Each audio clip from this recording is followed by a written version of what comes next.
família. O texto que eu quero usar como base é Josué capítulo 24, versículo 14 e 15. A família foi a primeira instituição criada por Deus. Família é extremamente valorizada por Deus. Deus ama a família, ela é valiosa. Quando nós olhamos para as Escrituras Sagradas, no Novo Testamento, por exemplo, olhamos para o ministério de Jesus. Jesus, ele inicia o seu ministério onde? Ele inicia o ministério realizando um milagre. O primeiro milagre foi numa festa de casamento. Jesus realiza ali um grande milagre. Diz a palavra de Deus que havia acabado o vinho, e então Jesus, ele transforma a água em vinho. O vinho naquele período era uma bebida tradicional dentro da cultura hebraica. Faltar o vinho na festa, no meio da festa, seria algo muito vergonhoso para a família do casal e talvez desonroso para os convidados também. Talvez aquele casal já iniciaria o casamento já com problemas, né? A família já ia iniciar com problemas. Até porque a festa de casamento não é como hoje, que dura algumas horas. Naquela época durava uma semana uma festa de casamento. E acabar o vinho, uma bebida tradicional, era algo problemático. Mas Jesus vai, eu não vou entrar na história aqui, mas ele vai e resolve o problema. Ele se preocupa com a situação, transformando a água em vinho. Então Deus, queridos irmãos, Deus ama a família. Deus ama o casamento. E a família, ela também deve ser amada por nós. A família que é amada por Deus, é valorizada por Deus, as Escrituras nos mostram isso, mas ela também deve ser amada e valorizada por nós. Uma vez que nós somos cristãos, nós devemos dar muita importância à família, muita importância. Família não é qualquer tema, não. Família é um dos principais temas que deve ser abordado na igreja. E a igreja deve sim falar de família, se preocupar com a família. E nós precisamos amar nossas famílias. E se possível, como cristãos, nós também devemos sempre que possível, agir de forma que outras famílias sejam abençoadas através das nossas vidas. Através de nós, outras famílias podem ser fortalecidas. E nós temos nas Escrituras, na Bíblia, na Palavra de Deus, tudo que nós precisamos saber a respeito de família. Na verdade, a Bíblia é um manual para a nossa vida, para aqueles que querem viver para Deus, andar com Deus. Por meio das Escrituras nós vemos como que a família se forma, como ela é formada, o que é a família. Por meio das Escrituras nós vemos, queridos irmãos, como que a família deve viver, como que acontece a família no dia a dia, como que tem que acontecer. Deus, Ele nos mostra, queridos irmãos, que a família é algo que realmente devemos dar muita importância. E é Deus quem diz o que é família. É Deus quem diz. É a Bíblia que diz o que é família. Não é o homem que diz. Não é o Estado que diz o que é família. É Deus que diz. A família vem antes do Estado. A família vem antes até mesmo da igreja. A família é a mãe da sociedade. Tudo começa na família. E quando as famílias se afastam de Deus, quando as famílias se afastam dos princípios da palavra de Deus, elas se autodestroem, elas se corrompem, elas fogem daquilo que a Escritura diz do que é a família. Assim foi nos dias de Ló, assim foi nos dias de Noé. As pessoas se afastaram de Deus, as pessoas colocaram de lado os princípios da palavra de Deus, a tal ponto que Deus precisou destruir tudo. O caso de Ló, localizado, mas Deus destruiu Sodoma e Gomorra. Nos dias de Noé, foi mundial. E no texto que nós lemos, queridos irmãos, Israel estava vivendo numa sociedade, no meio de uma sociedade, cercado, podemos assim dizer, por povos e por uma sociedade idólatra. Totalmente corrompida, totalmente afastada de Deus. Os povos com que Israel estava se misturando eram povos idólatras, e Deus odeia a idolatria. Aqueles povos como os jebuseus, ferezeus, girgazeus, os heteus, os cananeus, os amorreus, esses povos eram povos idólatras. E hoje também, queridos irmãos, semelhantemente, nós estamos inseridos numa sociedade idólatra, totalmente idólatra. Até o ateu é idólatra, sabia disso? Até aquele que diz que não crê em nada, o agnóstico, é idólatra.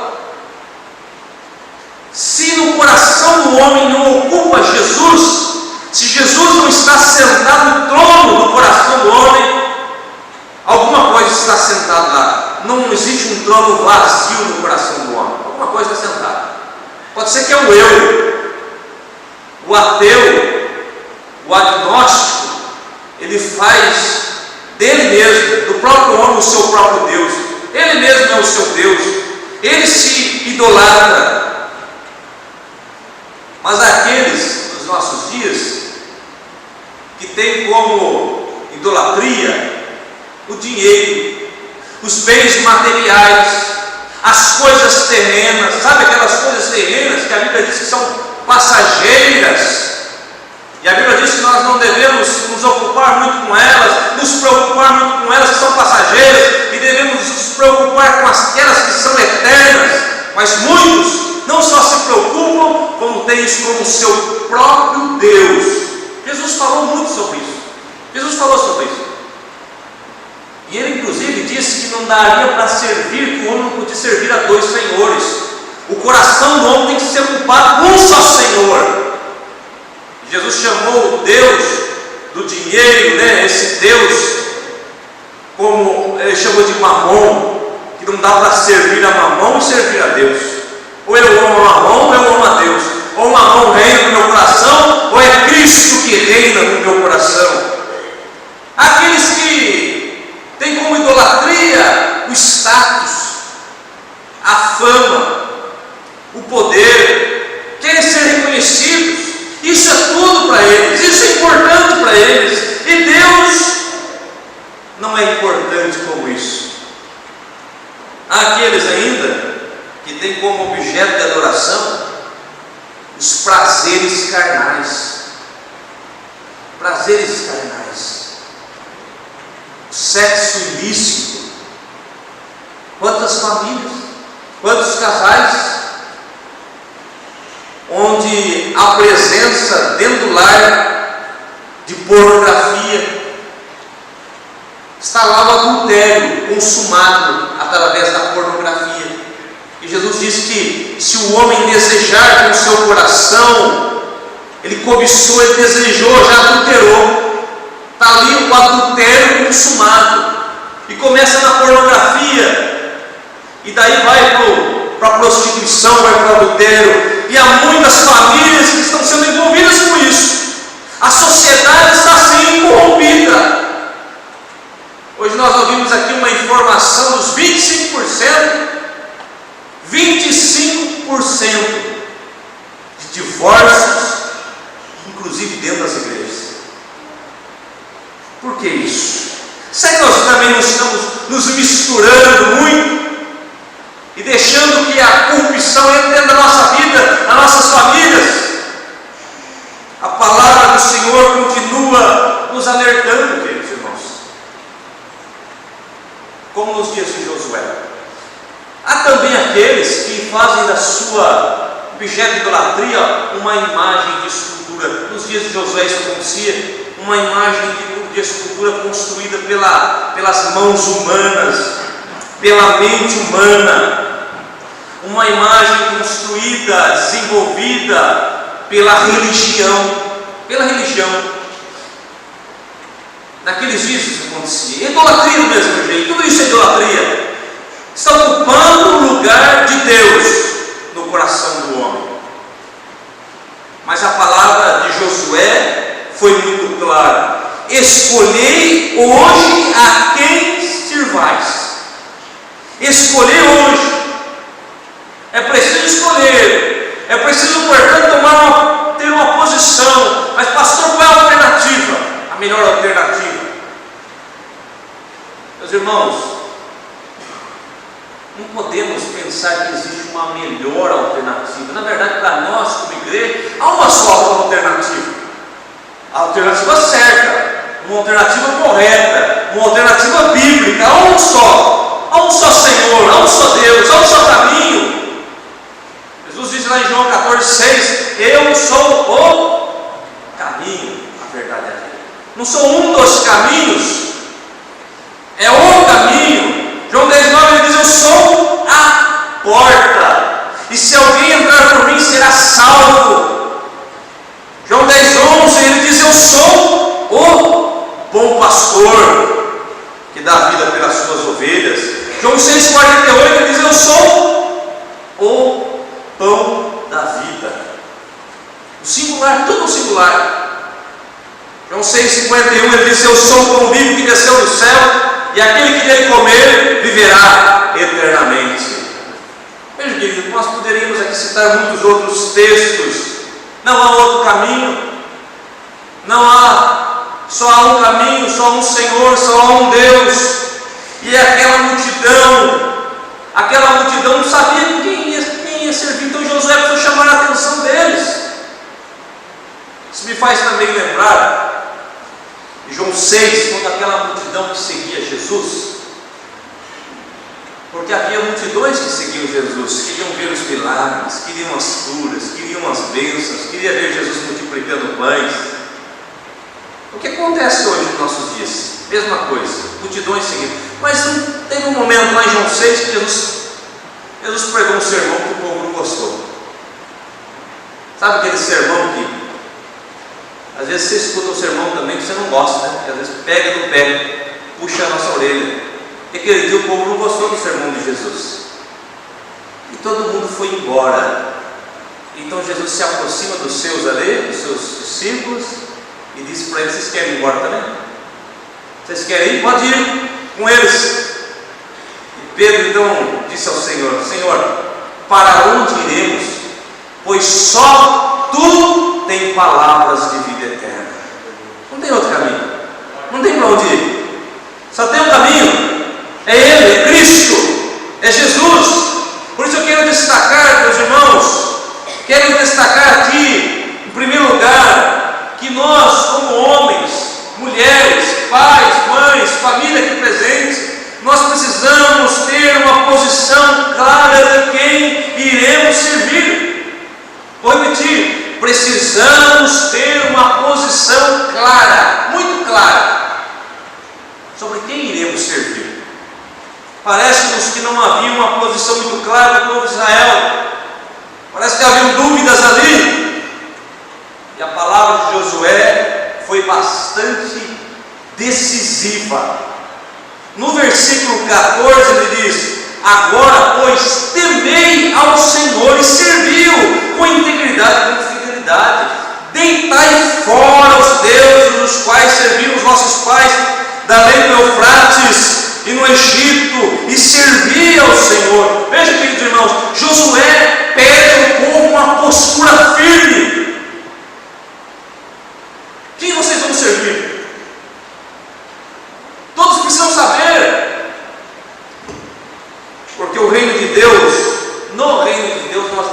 podemos ser indiferentes. Não há como ser indiferente. Com as questões espirituais, não tem mais ou menos. Com as questões relacionadas ao reino de Deus, Jesus deixou isso muito claro muitas vezes. Não tem mais ou menos, não tem meio termo. Não podemos estar com um pé em cada canoa. Pé em cada canoa nós vamos afundar mesmo. Vamos afundar. Jesus disse que não dá para agradar a dois senhores. Então você serve um, você serve o outro. A Bíblia é muito clara sobre isso. A Bíblia é muito clara. As pessoas muitas vezes lá fora não têm entendimento, compreensão do que realmente a Bíblia nos diz com relação à salvação, com relação à família. A Bíblia fala de um Deus amoroso, um Deus misericordioso, um Deus que quer perdão. A Bíblia fala do diabo também, irmãos. Jesus falou muito dele, inclusive. A Bíblia fala de um céu? Fala. A Bíblia fala de novos céus e nova terra? Fala. Um lugar preparado para os santos? Fala. A Bíblia fala. Mas a Bíblia fala também do inferno. A Bíblia também fala do lago de fogo. A Bíblia fala de tudo isso. A Bíblia fala que há dois caminhos, por exemplo. Sempre falou isso. Lá no Antigo Testamento, no livro de Deuteronômio, nós vemos lá a bênção e a maldição.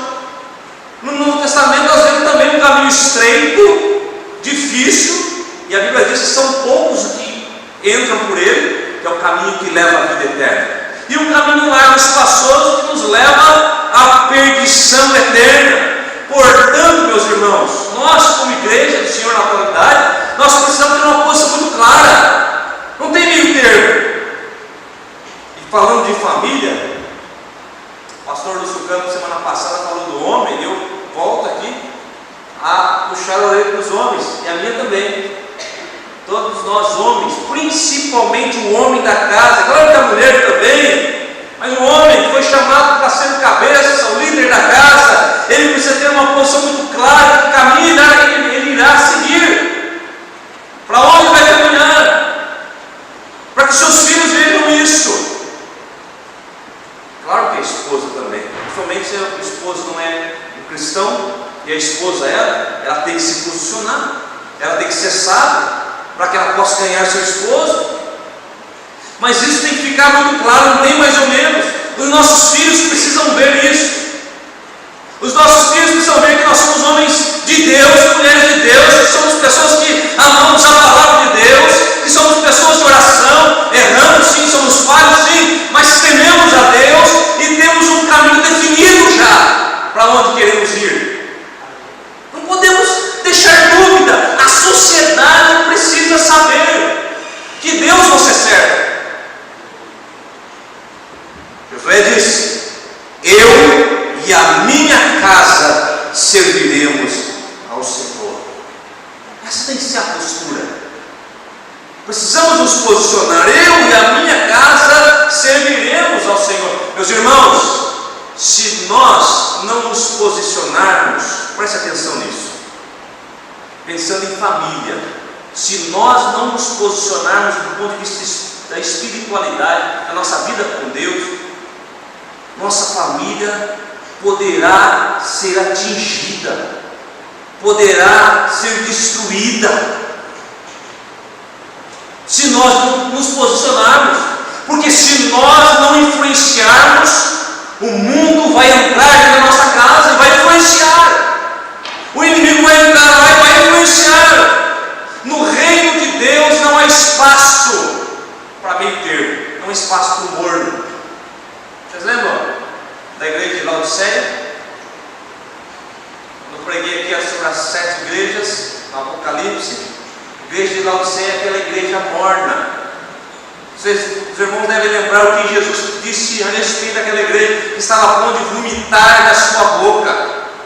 A mordidão causa náuseas em Deus. Por isso, meus irmãos, não há neutralidade no reino de Deus. A neutralidade por si só já é maligna. Neutralidade por si só já é maligna. E a palavra de Deus para mim, para você, como pai de família, você mãe também, e até você, filho, que tem os pais que não são crentes, se posicione, que todos saibam, que todos vejam quem é o Deus que você serve. Isso precisa ficar muito claro, amém, queridos irmãos? Segundo lugar, nós precisamos fazer isso, e nós precisamos fazer isso com urgência. Não é para amanhã não, é para hoje. Olha o que o texto diz, versículo 15: porém, se vos parece mal servir ao Senhor, escolhei. Quando? Hoje. Escolhei hoje a quem servir. Não pode deixar para amanhã, é hoje. A demora, o comodismo podem trazer consequências terríveis para dentro da família. É hoje, Josué está falando, é hoje que vocês têm que lançar fora esses deuses que serviram os vossos pais no passado. É hoje que vocês devem tirar essa idolatria do coração. Como eu disse no início, até o ateu é idólatra. Até o ateu é idólatra. Se não está servindo a Jesus, está embaixo de idolatria, é idólatra, segundo as Escrituras Sagradas. E Deus abomina a idolatria, queridos irmãos. E eu pergunto para você nessa noite: existe algum tipo de idolatria no teu coração? Existe algo que está ocupando o lugar de Deus no teu coração? Deus está falando para você nessa noite que nesta noite, é hoje o momento de você jogar fora tudo isso, você quebrar o ídolo, destruir a idolatria do teu coração. Lança fora tudo isso. O seu coração precisa ser todo de Jesus Cristo.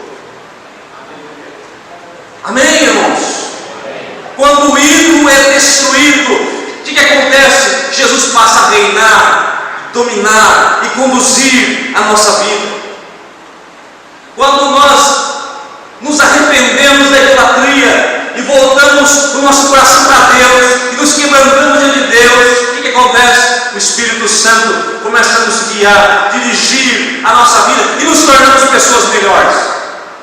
Que não podemos fazer isso por nossas próprias forças. Nos tornamos homens melhores, mulheres melhores, pais melhores, esposos melhores, esposas melhores. Mas é preciso jogar fora a idolatria. Cristo precisa ser entronizado no nosso coração. Quando há idolatria no nosso coração, o que atrai, pastor? Atrai maldição, atrai desgraça, atrai destruição para a família. Quando Cristo reina, atrai bênção, atrai restauração, atrai cura para a nossa família. Sabe por quê, irmãos? Porque Jesus ama a nossa família, e só Ele ama a nossa família. Só Ele derramou o sangue dele na cruz para que nós pudéssemos ser salvos e para que pudéssemos servir a Deus em família. Por isso, tenha pressa em se arrepender, tenha pressa em lançar fora toda a idolatria, tenha pressa em se prostrar diante do Senhor, porque quando Jesus reina na nossa vida, na vida de um homem, aí não é mais o dinheiro que conduz, que dirige a vida dele, aí não são mais os bens materiais que estão lá no trono do coração dele, e aí ele se torna um marido melhor. Aí ele deixa de ser avarento, idólatra, e se torna um homem melhor, um adorador de Jesus Cristo, um servo de Jesus Cristo. A mesma coisa com a mulher. Quando Jesus reina no nosso coração, não há pornografia dentro da casa, não há pornografia no celular, não há pensamentos impuros no nosso coração, não há desejos ilícitos no nosso coração, porque Jesus que está reinando, é Ele que está dominando, e a família desfruta disso, que é o melhor. E os filhos vão vendo isso, os filhos vão percebendo isso, vão sendo influenciados pelo exemplo do pai, pelo exemplo da mãe. Eles também vão servir a Deus. Ainda que se desviem, ainda que haja um momento que se afastem de Deus, mas vão ficar na mente deles. Vai ficar a semente da palavra e a semente do exemplo no coração deles. E eles vão se lembrar que a família deles é uma família forte, que a mãe deles é uma mulher de Deus, que a mãe deles, que o pai deles é um homem de Deus. Eles vão se lembrar e eles vão, no momento certo, eles vão voltar para Cristo. Pode ter certeza. Devemos agir com urgência. Destruir o ídolo hoje, se arrepender hoje, se colocar diante do Senhor hoje e dizer: Senhor, eu tenho sido realmente um idólatra, porque eu tenho colocado muitas coisas em primeiro lugar, e a minha família tem sofrido por isso, Senhor. E eu quero me voltar para Ti, Senhor. Converta o meu coração, transforma a vida. Se você não tem força, não tem mesmo. Nós não conseguimos fazer nada sozinho. Peça a Deus essa noite: Senhor, me ajude a ser uma pessoa melhor, a ser um marido melhor, a ser um esposo melhor, uma esposa melhor. Me ajude, Senhor. Deus vai te socorrer. Amém, queridos? Terceiro e último lugar, precisamos entender que o melhor é servir a Deus em família. Servir a Deus em família. A afirmação de Josué foi muito forte. Quando Josué disse: eu e a minha casa serviremos ao Senhor, isso foi muito forte. Essa afirmação foi forte, não foi algo só da boca para fora, é claro, porque essa afirmação, ela traz algumas implicações. Eu digo, meus irmãos, que para resistir no meio dessa sociedade corrompida que vivemos, onde há idolatria, onde há todo tipo de pecado, para que a nossa família ela permaneça aos ataques desse sistema maligno, é preciso que sirvamos a Deus em família. Em família. Há muitos que têm aquela ideia assim: eu vou servir a Deus. Se a minha mulher não quer, o problema é dela. Se o meu marido não quer, se o meu filho não quer, se minha filha quer, o problema é deles. A salvação individual. Já ouvi isso aí? Você já ouviu também? Salvação individual. Eles que vão se acertar com Deus. Esse não é um bom pensamento, queridos irmãos. É claro que alguém pode dizer: mas pastor, mas eu já falei, já tenho orado, não converso. Claro, não é por força, não é por violência, é pela ação do Espírito. Sabemos disso. É o Espírito Santo que convence. Salvação vem de Deus. Mas lembre-se que é uma promessa. Atos 16:31: crê no Senhor Jesus, será salvo tu e a tua casa. É uma promessa. Crê nessa promessa. E quando Josué diz: eu e a minha casa serviremos ao Senhor, tem implicações. Ou seja, quando eu digo que eu vou servir ao Senhor, eu e minha casa serviremos ao Senhor, estou querendo dizer que eu vou me esforçar por isso. Como homem da casa, eu vou me esforçar para que não só eu venha, para que não só eu se envolva com a obra de Deus, com as coisas de Deus, mas para que toda a família se envolva. Eu não posso deixar a família de lado, ao contrário, meus irmãos. Deus ama a família, nós devemos amar a nossa família e devemos lutar por ela.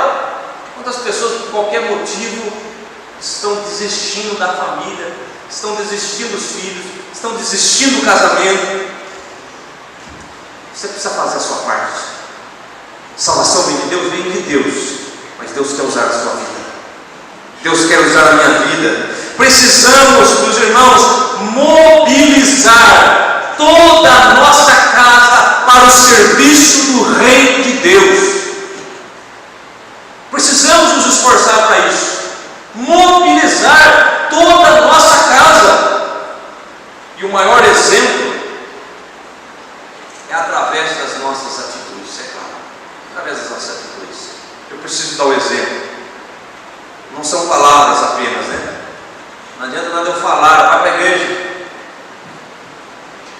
faça isso, faça aquilo, leia a Bíblia, ore, se eu não faço, se eu não dou exemplo. desenvolver em nossa casa. Não adianta nada. Eu já ouvi pessoas dizendo assim: pastor, quero que meu filho se envolva na igreja. Pastor, você precisa falar para o meu filho para se envolver com os trabalhos da igreja, se envolver com os jovens, se envolver com isso, se envolver com aquilo. Mas eu pergunto: você se envolve? Você se envolve? Você dá exemplo? Eu queria que meu filho viesse na escola dominical para aprender a Bíblia, para ler a Bíblia, para estudar a palavra. Mas você vem? Você dá um exemplo? Então precisamos dar um exemplo, né? Muitas vezes, amados irmãos, nós nos sacrificamos para tantas coisas aí fora. Sacrificamos para sair da cidade, para ir umas 100 km, 200 km, 300 km para ir num passeio. Não dizer que você não pode passear, deve passear com a sua família, é num shopping, porque aqui não tem shopping, tem que ir para fora. Vai assistir uma partida de futebol com os filhos, vai no cinema, enfim, vai passear com a família, isso é bom. Mas nos sacrificamos para as coisas lá de fora e muitas vezes não nos sacrificamos para aquilo que é o mais importante, que é as coisas relacionadas ao reino de Deus. E depois chegamos aqui no culto de domingo e queremos resultado. Queremos resultado, queremos milagre. E não é assim, irmãos, que funciona. Nós precisamos caminhar junto com a família. Nós precisamos mobilizar a família. Nós precisamos envolver a família, envolver os filhos, para que todos sirvam a Deus juntos. Há uma lei aí que é a lei da semeadura. E o que nós plantamos, nós vamos colher lá na frente. Quantas famílias são destroçadas porque plantaram tantas coisas, estão colhendo hoje o resultado da plantação, da semeadura ruim. Sementes ruins foram plantadas. E a igreja precisa acordar. A igreja precisa acordar. Nós precisamos acordar. Porque esse é o plano de Deus para nós e para a nossa família. A vontade de Deus, em primeiro lugar, é que você se arrependa do pecado da idolatria, lance fora do teu coração tudo aquilo que ocupa o lugar de Deus, para que você seja um exemplo na sua casa. E faça isso hoje, tem urgência. E terceiro, mobilize a sua família, leve a sua família junto. Deus vai te usar para que possamos dizer como Josué: eu e a minha casa serviremos ao Senhor. Que Deus os abençoe. Amém.